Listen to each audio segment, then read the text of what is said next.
Hello, my name is Justin Collins, at President Beef on the Internet, and today I will be speaking with you about my adventures getting mruby to run on the Flipper Zero. First of all, it's important to note I'm not a C programmer. I do not do firmware development. I don't know what I'm doing in general. Also, I do not know Japanese. I cannot read or speak it, which makes it a little bit challenging because most of the mruby C documentation and presentations are only in Japanese. What is a Flipper Zero? Well, it's a lot of things. It's a Kickstarter-backed device that shipped worldwide this year and includes the ability to send and receive infrared. It can read RFID tags, NFC cards, has a one-button interface. It has an antenna to send and receive radio signals under 1 gigahertz. Is a GPIO interface, a little screen. You can even play some music if you wanted to. And it comes with a pretty cute dolphin sidekick. There's also a convenient desktop interface for when you connect your Flipper to your computer. It allows you to view the screen, control the buttons, take screenshots, as well as update the firmware and upload files to the device. After playing around with the Flipper for a while, it occurred to me, I wonder if I could run Ruby on this device. I knew about mruby, but I hadn't really had a chance to use it, and I thought this might be the perfect opportunity. The first question was, how do we combine the firmware from the Flipper Zero, which is open source, with the mruby project? Pretty soon I found out mruby might be too big and too complicated. It uses rake instead of make, so that makes it hard to integrate with the Flipper Zero build system. There's a lot of Ruby involved, so there's a Ruby dependency. And then I started wondering if it would even fit on the Flipper. As I found out, there's only 800 kilobytes for the entire firmware, and the original firmware pretty much takes up that much space by itself. I don't remember exactly how I stumbled across it, but the mruby C project provides a very tiny mruby bytecode interpreter. There's no compiler, and there's a very limited core library. What about combining the firmware with mruby C? This was actually much easier. It's mostly just C files. It uses make already. There's only a little bit of Ruby involved, and you can build that in just one step. So what were the steps to integrate mruby C with the Flipper Zero firmware? Well, first I added it as a Git submodule in the firmware repo. This is how Flipper Zero firmware adds in dependencies. Then I needed to implement a very small hardware abstraction layer for the Flipper, just a few methods. And then I needed a tiny application to actually run mruby. That application needed to be registered in the Flipper firmware.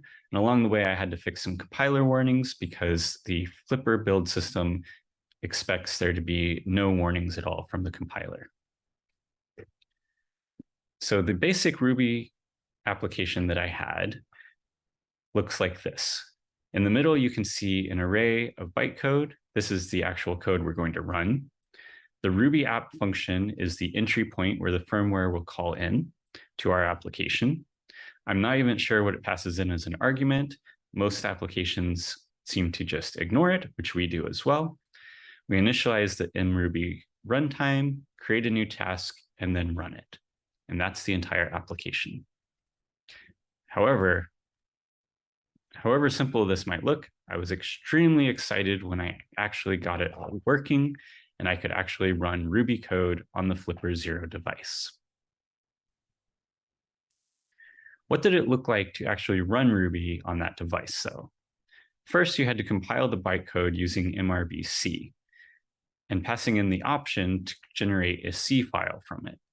Then I copied the bytecode from that C file into my Ruby application that you saw before. Then recompile the entire firmware and reload the firmware on the Flipper. Obviously, this is pretty involved. Fortunately, the Flipper Zero firmware had a file selector dialog library that was pretty easy to use. Using this, I was able to directly load the bytecode from a file, which could be uploaded using the desktop application that I showed before. This was a much easier development workflow. Around this time, though, a bunch of changes happened. The Flipper firmware switched to a completely different build system. They added a new build tool. the way applications were added changed, and there was no longer a Docker dependency. Now, that last point was actually pretty useful. At the same time, the mruby C 3.1 version was released. This set me back a little ways because I had to redo all the implementation and integration that I'd already done. Once that was all done, I was ready to go a little bit further with the device. Printing out to the console really was not that exciting, and you don't really want to have the Flipper Zero hooked up to your desktop just to be able to run Ruby on it. So on the top of the Flipper, there's the GPIO, which is the general purpose input-output interface. From this, you can control external electronics. I thought this would be a good way to try out writing some more Ruby code. To do that, I needed to be able to call from Ruby code into C code. This is a very small part of the implementation that I did for the GPIO interface. If we just look at the first method here, this is standard for all methods that are called from mruby. The first argument will be the virtual machine itself. The second is an array of arguments to the method. But the first value in the array is actually self. And then finally, we pass in an integer representing the number of arguments. Inside the method, we can use a number of helpers to extract values from the arguments. Here, we're pulling out an integer.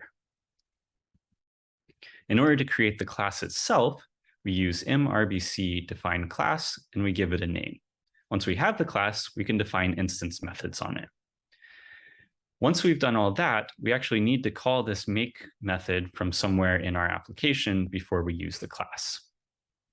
If we want to extend the class with Ruby, it's no problem because in Ruby classes are open. So we simply define the class, and this will extend the class that we defined using C. Once all that was done, I was very excited to actually have it work, even though this is the simplest possible circuit. As mentioned before, I am not an electrical engineer. And here's what the code looks like. We simply create a new instance of the class, and then we call on, off, on, off, on, off, and so on. So as you can see, once we do all the hard work, writing the actual Ruby code for the application is pretty easy. You may notice we didn't actually require the library. In fact, there is no require for mruby C. Instead, we can combine the Ruby files like this using the mRBC compiler. We pass in -o to set the name of the output file, and then the rest of the files just get stuck together. It is important to note that order matters here. We have to put the libraries first and the code that depends on them at the end. Okay, I was pretty excited with the LEDs, but I still had one last goal. I wanted to have an interactive application that actually showed text on the screen and allowed you to use the buttons to control it.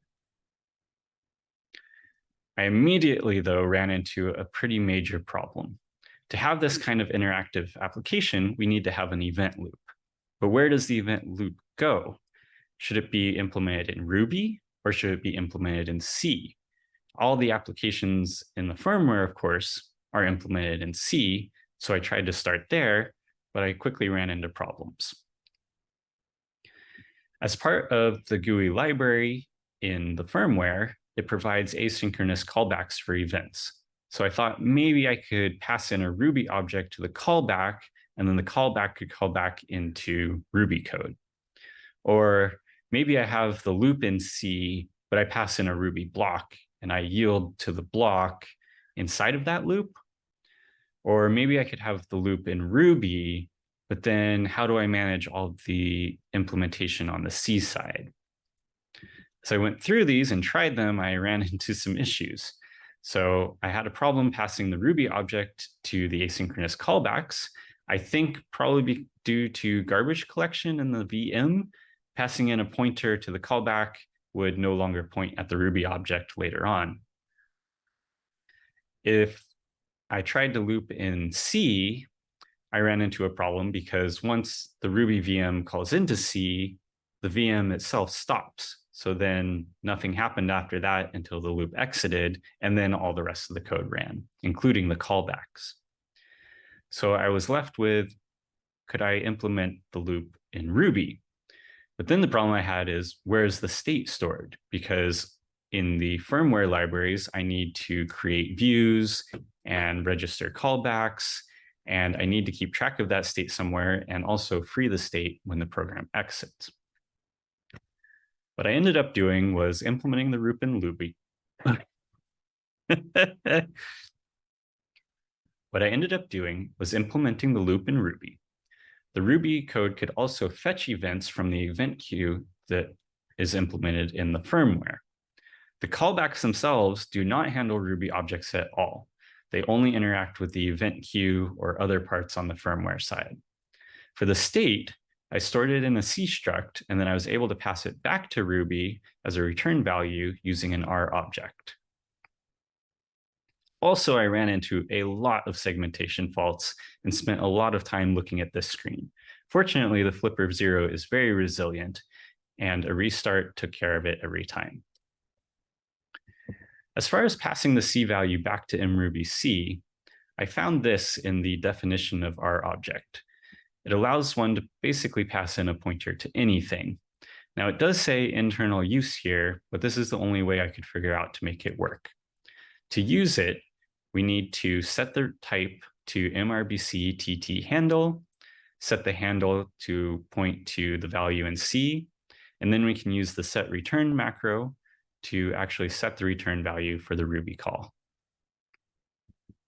After we do all the hard work, the Ruby application looks pretty simple. We subclass the GUI class. We implement the handle input method. If the input is back, we just close out the application. Otherwise, we print the name of the button to the screen. To start it, we instantiate a new instance of the GUI class and call event loop. This took a long time, and I was very excited once I actually had it working. Even for this very simple application, it demonstrated all the pieces that I was concerned about getting working in the first place. So you might wonder, why would someone even do all this? Running Ruby on a little device like this may not make a lot of sense. Well, first of all, for me, it was just for fun. It was also a bit of a challenge, and it's fun to push through those challenges and succeed. But there is a practical side to this. It's actually easier to implement these applications with Ruby since it only involves compiling and uploading the bytecode and not recompiling the entire firmware. If you're curious, the code is here. I have a fork of the firmware and of mruby C, where I've implemented the pieces that I've shown today. Finally, thank you so much for listening to my presentation and for giving me the opportunity to speak. Thank you.